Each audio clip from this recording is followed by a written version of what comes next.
Tension അടിക്കണ്ടല്ലോ.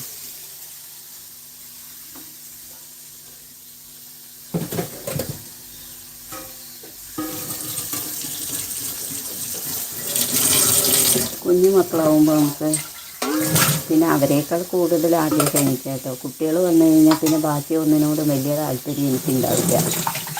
അവരൊക്കെ പറയും കേട്ടോ. പ്രത്യേകിച്ച് മൂത്താളുടെ കുട്ടി, അമ്മമ്മ യൂട്യൂബ് ചാനൽ കളയണ്ട കേട്ടോ, ഞാനും ഒതുങ്ങിയിരുന്നോളാം, ഞാൻ പഠിച്ചോളാം, അമ്മമ്മ ലൈവ് ഇട്ടോളൂ, അങ്ങനെ പറയുന്ന കുട്ടിയാണ്, സപ്പോർട്ട് ചെയ്യുന്ന കുട്ടിയാണ്. പക്ഷേ എനിക്കാണ് അവരുടെ ഒപ്പം കളിക്കാനും സമയം ചിലവാക്കി ഭയങ്കര ഇഷ്ടമാണ്. കുട്ടികൾ വന്നു കഴിഞ്ഞാൽ പിന്നെ അവരോടൊപ്പം കളിക്കാനും ചിരിക്കാനും അതൊരു രസം വേറെയല്ലേ.